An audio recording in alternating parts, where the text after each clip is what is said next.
ahead and state your name for the record and spell your last name. Donna Carmichael, C-A-R-M-I-C-H-A-E-L. Okay, and you're recently retired, is that correct? Yes, sir. What was your former occupation? As the crime scene supervisor for the St. Lucie County Sheriff's Office, How long did you work there? 31 years. Okay, and while you were the supervisor of the St. Lucie County Sheriff's Office, was there a crime scene investigator named Kayla Lim that was under your control and supervision? Yes, sir. Okay, do you know her well? Yes, sir. How well do you know her? Very close friends. I know her husband, her child. We talk on the phone. Actually, spoke with her this morning. Okay, did she have a baby recently? Yes, she did. When did she have the baby? About 3 weeks ago. Okay, and have you been in communication with her since she had the baby? Yes, several times. Okay, or do you have personal knowledge as it relates to her health? Yes, I do. Okay, can you go ahead and tell the judge how Ms. Lim is doing since she had her baby? Ms. Lim is still having complications from having the baby. She is running a fever because she has an infection. They're having a hard time getting her blood pressure under control. She's even had to go back to the emergency room due to her blood pressure. She has lupus, and that's causing part of these complications. They are also having problems with blood clots. She's had a baseball-sized blood clot, and so they're closely monitoring and have her on medication, prescription medications, to try to get all this under control. How often does Ms. Lim visit the doctor? She just was at the doctor's office on Thursday, and she's in contact with them daily.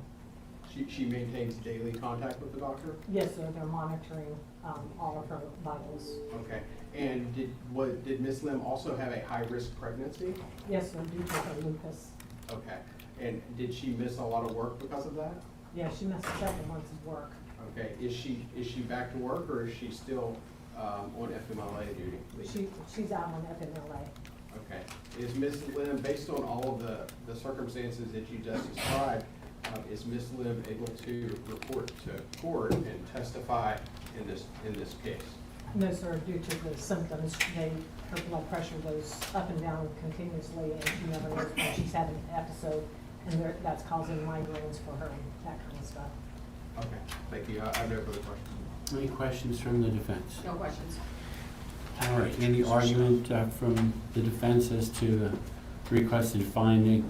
For the record, as the attorneys know, we previously took her testimony along with another witness who's pregnant as well, in case there arose a circumstance where she's unavailable to perpetuate her testimony, or her testimony was perpetuated.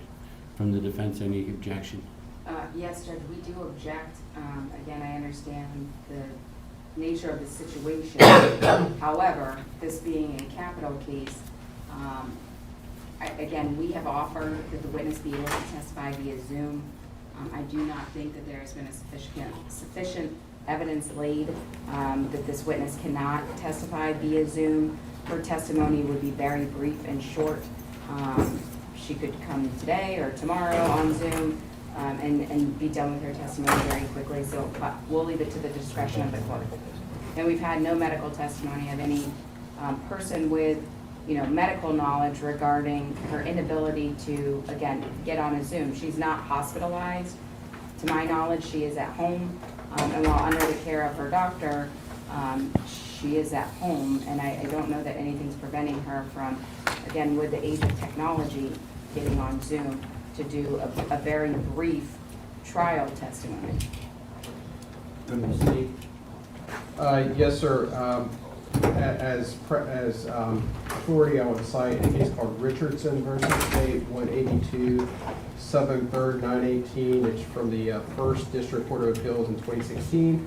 That case, the 1st District said that the woman, the witness who had delivered less than 2 weeks prior to trial and had been seen by her physician on the morning of trial and had told the prosecutor that she was in, quote, a bad way and having difficulties.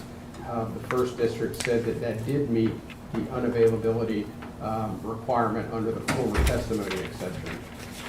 This case is no different. In fact, what makes this case different is that Ms. Lim's medical condition seems to be worse, not better than the witness in the Richardson case. I suppose I should note too, Ms. Lim has testified before me multiple times. I can't even count how many times, so it's not, I'm ruling out any situation that she's have some kind of fear of testimony, which helps me make a finding that I find it's true. She's suffering from significant medical consequences of childbirth, fever, infection, uncontrolled blood pressure, and it would be inappropriate for me not to find that she's unavailable. So I will find her that she's unavailable pursuant to the rule as a predicate to allowing her perpetuated testimony to be played before the jury. When do you intend on doing that? This afternoon. Okay, let me know when you're going to do that. I would give the jury an instruction that the testimony was taken pursuant to a procedure as if it's part of the trial. It was perpetuated, and they should consider it as if it's taking place during the actual trial. Yes, sir. All right. No objection to that admonishment, Judge, so long as we don't tell the jury the nature of the reason. Right, I'm not going to tell them whatsoever. Yeah. Yes.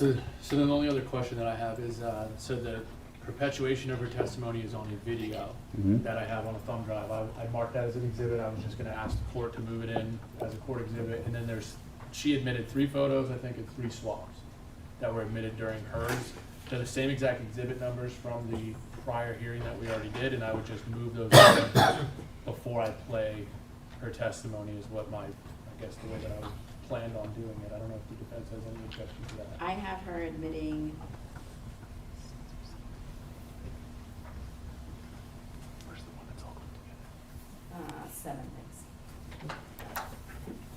So I have her admitting 36 to 39, which are pictures of the truck.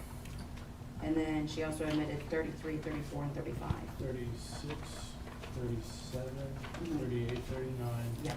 3 swabs. 33, 34, 35. Correct. All right. And then the USB, which is just a video of what we filmed. All right, so that'll be what we'll do. The USB will come into evidence part of the record as far as to memorialize what her testimony is. But let's be sure to separate it out from the other exhibits so that when we send the exhibits back to the jury, we don't actually send that exhibit back to the jury for deliberations. The perpetuation. Right, Right. Yeah, because just like any other testimony, if they want to view that, they can. exactly. We don't want to just automatically send it back with the other exhibits, so we have to separate it out. It's part of the trial record, but it's not an exhibit for jury deliberation purposes. And I believe it is exhibit 149. So we'll have to make a note, 149 does not go back with evidence. Yeah, so keep it in a separate Once it gets. place. In fact, you may want to even take it over to your office just to avoid that happening. Okay. Any other matters to address before we get started with the jury? I'm not sure if we have all the jurors in the back at this time.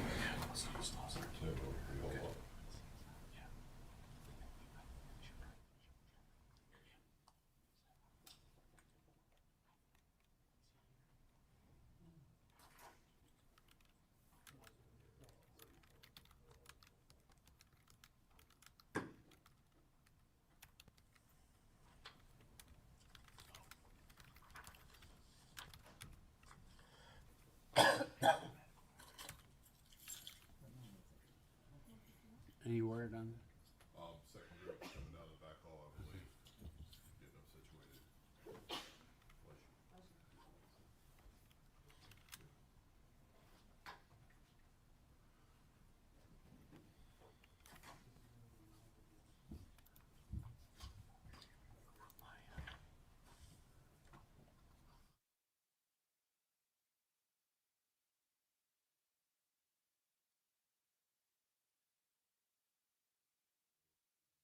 All right, we'll go off the record momentarily. Jurors are using the restrooms.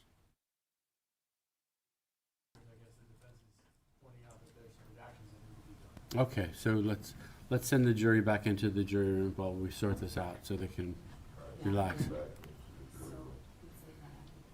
We'll go off.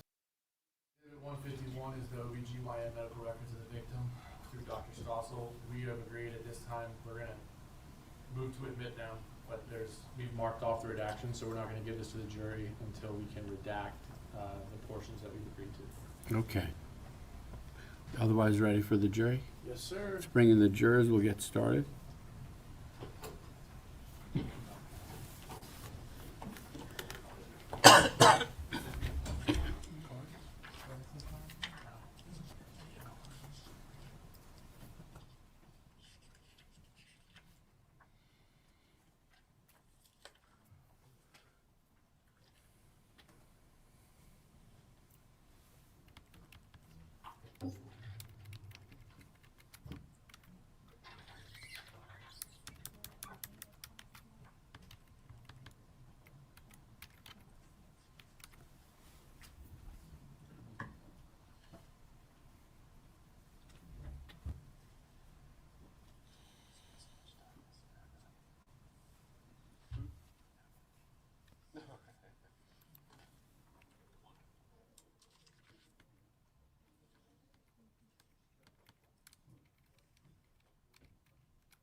All right, we continue with the trial. The state may call its next witness. Today we call Dr. Stoessel.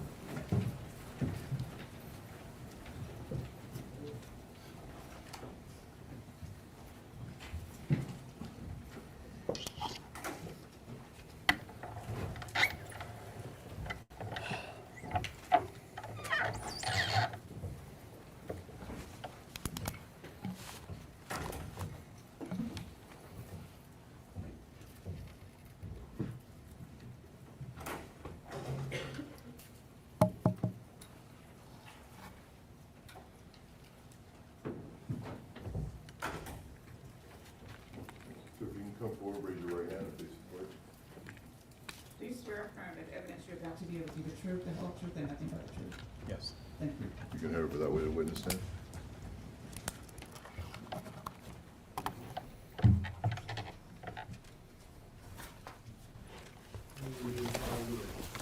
Good afternoon, doctor. If you could you state your full name and then spell your last name for the record? Ruel, R-U-E-L, Stoessel, S-T-O-E-S-S-E-L. All right, and obviously I called you doctor and you're wearing scrubs, but what do you do for a living? What is your profession? High-risk OB. And how long have you been working as a high-risk OB? 1993. All right. And where do you currently work? I have a private practice in Palm Beach County, PJ Boulevard. And how long have you had your own high-risk practice? I'm going on 26 years now. All right, and when you say high risk, what are you referring to? Situations where the mother has an underlying medical condition that impact on her pregnancy and or the fetus has a birth defect or something going on that makes the gestation high risk or the unborn child high risk. All right, and before I get into the particulars of this case, where'd you go to school? SUNY Stony Brook, Long Island. And what degree do you have from there? MD. All right, and prior to that, did you have to go to undergrad? Yes. And where did you attend undergraduate studies? CUNY, Brooklyn. All right. City University of New York, Brooklyn, sorry. And what was your undergrad major? Biology. After you went to medical school, did you have to do a residency? Correct. What additional education did you have after you attended school, and where did you do your residency? Residency at State University of New York, Downstate Medical Center in Brooklyn, and Kings County Hospital. And as part of your profession, do you have to undergo continual training and certifications to maintain all your licensing and ability to practice? That's correct. What do you have to do? Take mock exams, review articles, research articles, etc. And how many years has it that you've been practicing as a high-risk OB? I finished my fellowship at Albert Einstein College of Medicine in 1993 after I completed SUNY Downstate OBGYN residency. Now, in this particular case, did you have a patient by the name of Mrs. Wise? Yes, we did. Okay. And do you recall, or what are the circumstances of her going to your practice? She was referred by Florida Community Health. We were a referral practice for high risk here in St. Lucie. She was referred for total OB care and planned for delivery.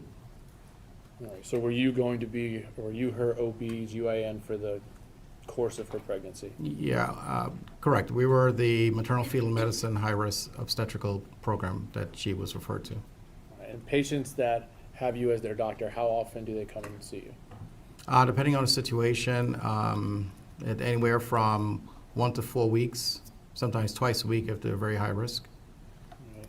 And does patients that come to see you, do you maintain medical records for their visits and keep track of their care?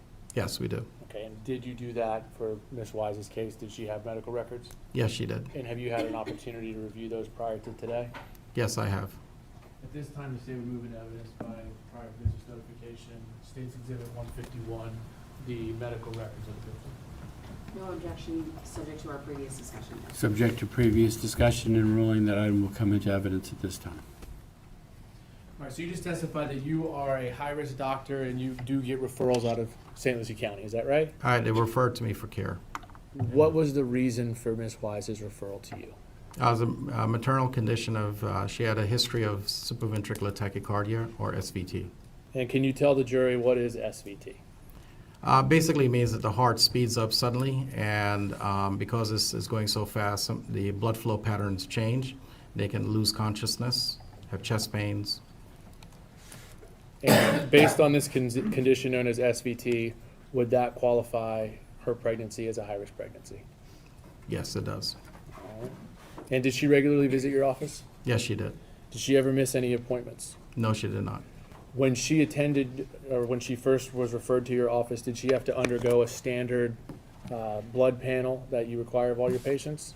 Yes, that's part of the process, but because she was a referral and not starting care with us, we were waiting for the final labs to be referred from the prior clinic. So we did not have all the labs at that time. All right. Did you eventually get all of her records? When we found out that she didn't really go to have the records, we ordered all the prenatal panels, we call it. Okay, and in Mrs. Wise's records, was there any evidence of there being any drug use or anything like that? Not I'm aware of. Now, I want to talk to you about ultrasounds. What, do patients at your practice get ultrasounds? It's a core part of our practice, correct. All right, and based on your review of the records, did Ms. Wise have 6 ultrasounds with your practice? I think it was 5. You think it was 5? And 5, why would she have so many ultrasounds? The initial screening ultrasound to complete the fetal anatomy and check on the baby's growth rate, and then serial ultrasounds thereafter to finish up the anatomy, continue to monitor the fetal growth rate, and make sure that the gestation is remaining healthy. All right, so I'd like to start with the first ultrasound. Do you have records that show she had an ultrasound on May 17th of 2018? Yes, I have.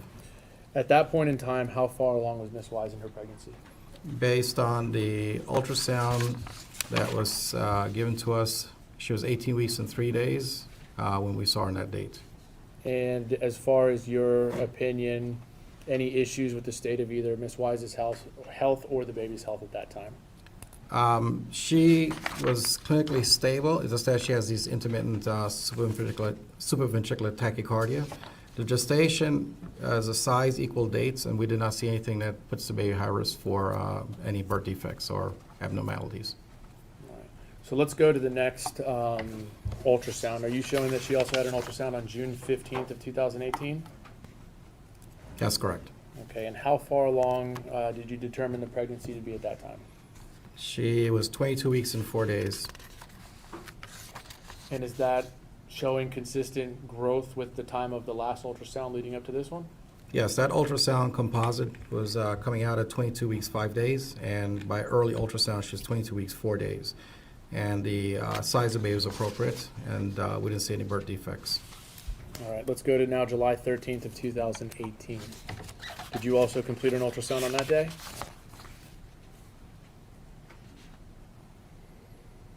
Say the date again for me, I'm sorry. July 13th of 2018? Yes, we did. How far along is Miss Wise's pregnancy at this point? 26 weeks and 4 days by that early ultrasound. And what is the state of both her and the baby's health at that time? At this date, we completed the anatomy survey of the gestation, the unborn baby, and we deemed it to be no gross malformations. The unborn baby's growth rate was appropriate at 2 pounds 3 ounces at the 59th percentile. It seemed to be persistently in that 50th percentile zone for growth, which is appropriate. And she was doing well. We're just pending the cardiology evaluation because of the history of the SVT. And I think that leaves us with 2 more ultrasounds left. Let's go to July 30th of 2018. Did you conduct an ultrasound of Miss Wise at that time? Yes, we did. All right, and how far along was she, and what was the status of both her and the baby's health? The gestational age was 29 weeks. By measuring gestation was 29 weeks, 5 days by our ultrasound criteria, and the baby was growing at the 53rd percentile with an estimated weight of 2 pounds 15 ounces, sorry. All right, and then the last ultrasound would be on August 13th of 2018. How far along did you determine the baby to be based on the ultrasound at that time? Based at, 31 weeks. And what's the status of the baby's health? Amniotic fluid volume was normal. She reporting normal fetal movements. The biophysical profile, which is a way of assessing the unborn baby by ultrasound, showed that normal fetal movements, normal breathing movements. Fetal tone was appropriate. So the baby got an 8 out of 8 for the biophysical profile, which is a good score. All right, so from May 17th of 2018 up until the last ultrasound on August 13th, 2018, did she have a healthy growing baby? Yes, sir. Any indication that there was going to be any complications or any major things that you saw of concern? At that time, no, but we're pending the cardiology evaluation of the mother's heart. All right, was there any indication to you that you saw that the child was not healthy? By all our serial ultrasounds assessments, the baby was healthy. Thank you, Dr. Stoessel. I don't have any other questions for Stoessel. Sir, you never received that pending cardiology report? Because of her insurance, there was a delay. But her insurance, the primary care physician has to refer, and we had issues with them referring, so they eventually turned it over to us, and then we were able to refer on to the cardiologist. Did you ever receive that report back? Not I'm aware of. No further questions for this witness? From the state. Just one. Throughout the whole pregnancy, I know you testified to the beginning, but was there any ever indications that Miss Wise was using any drugs or anything like that? Not I'm aware of, no. No further questions, Your Honor. Any further recross? No, you're not. May Dr. Stoessel be released from his subpoena at this time? Yes, Your Honor. Any objection to releasing Dr. Stoessel? No objection. Thank you, Doctor. You're released from your subpoena. You're free to leave or stay as you wish. Thank you, appreciate it. And the state's next witness or item of evidence. Yes, sir. People state of Florida call Kenneth Baron.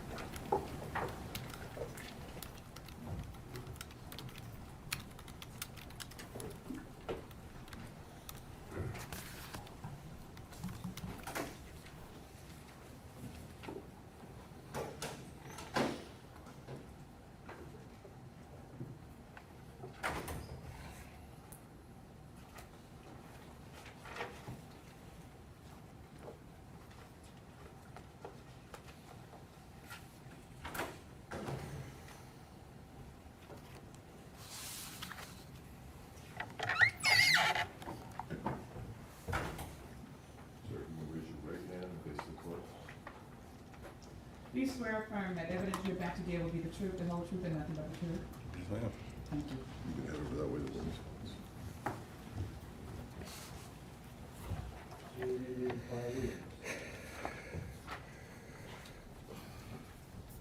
Afternoon. Afternoon. Can you state your name for the record and spell your last name, please? Kenneth Baron, last name Barron. Okay. And Mr. Baron, do you know an individual by the name of Jose Soto-Escalera? Yes. Okay. How do you know him? We used to work together. Okay. How long have you known him?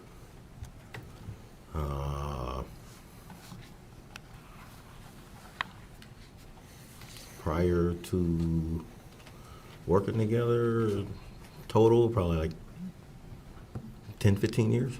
Okay. And did you work with him at Waste Pro in August, in the summer of 2018? Yes. Okay. During your relationship, how would you refer to him as? Would you refer to him as an acquaintance, a friend, a really good friend? Where would he fall within that spectrum? Probably in between an acquaintance and a friend, coworker. You know, I did hang out with him a few times, you know, previous to Waste Pro. Okay. Did you ever have any arguments with him or beefs with him or anything? No. Okay. Did you know the victim in this case, a woman by the name of Tania Wise? No. Had you ever met her before? No. Okay.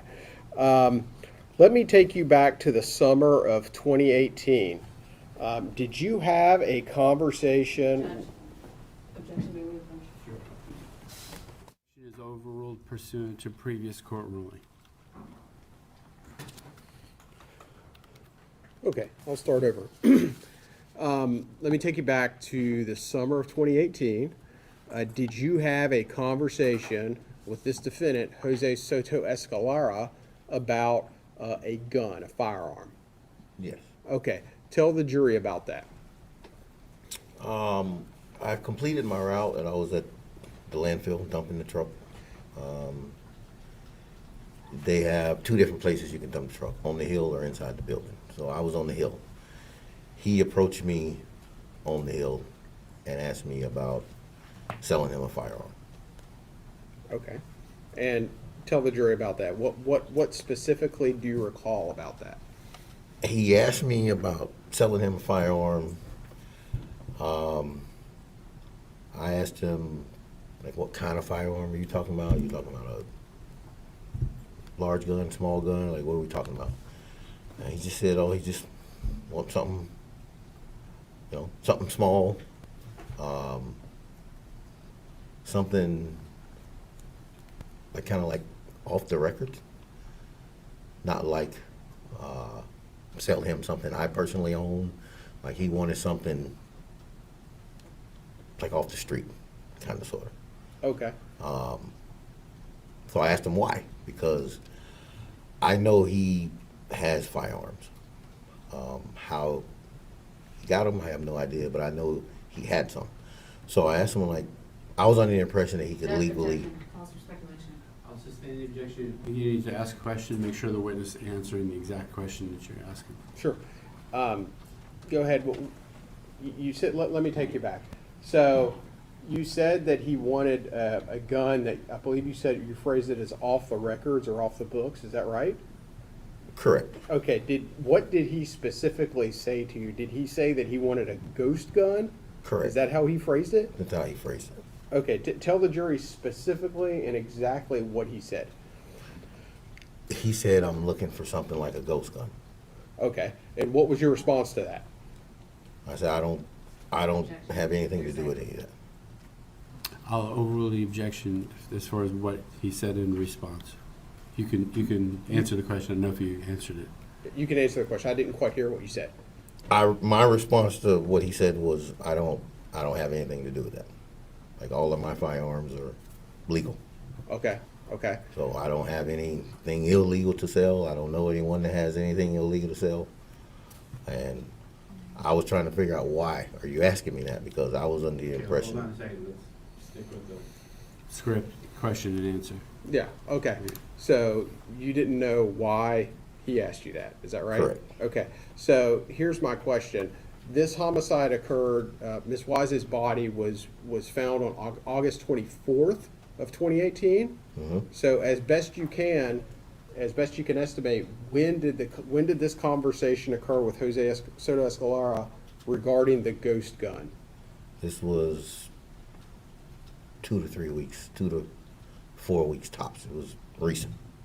Okay. So 2 to 4 weeks prior to the homicide, the Correct. defendant is asking you if you can obtain a ghost gun. Correct. Okay. And why did he approach you? Are you a gun guy? Yes. Objection calls for speculation.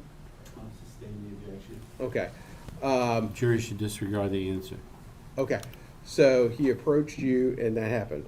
So let me ask you this. What did you do for Waste Pro? I was a route driver.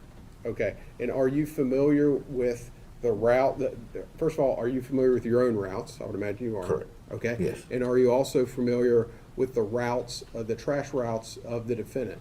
Yes. Okay. This victim was found on Johnston and Russo's Road, near the intersection of Johnston and Russo's Road. Are you familiar with that area? Yes. Okay. Did the defendant have a trash route along that area Yes. on Russo's Road? Yes. Okay. Thank you. No further questions. Cross-examination? Thank you, Judge. You're welcome.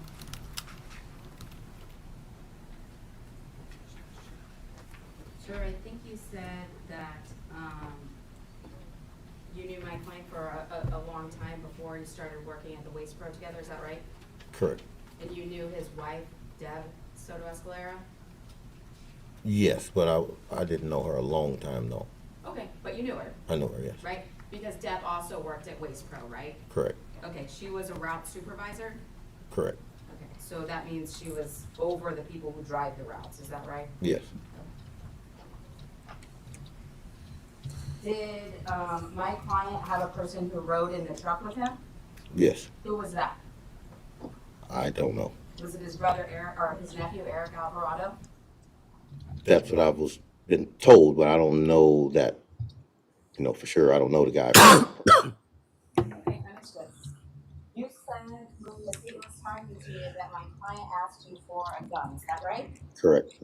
Okay, but what he told you was that it wasn't for him, correct?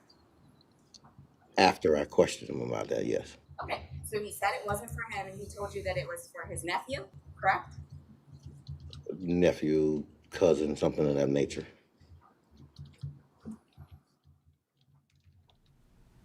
And you were ultimately fired from Waste Pro, is that correct? That's correct. And you believe that Deb had something to do with you being fired from Waste Pro, correct? Not necessarily, no. You didn't tell law enforcement that you believed Deb had something to do with you being fired? A little bit, but not like it was all up to her, no. Understood. No further questions, Judge. Any further questions to the state? No further questions. May Mr. Baron be released from his subpoena at this time? He may. Any objection to releasing Mr. Baron from subpoena? No, Your Honor. Thank you, Mr. Baron. You're released from your subpoena. You're free to stay or leave as you wish. And the state's next witness or item of evidence. State would call Janine Hiller.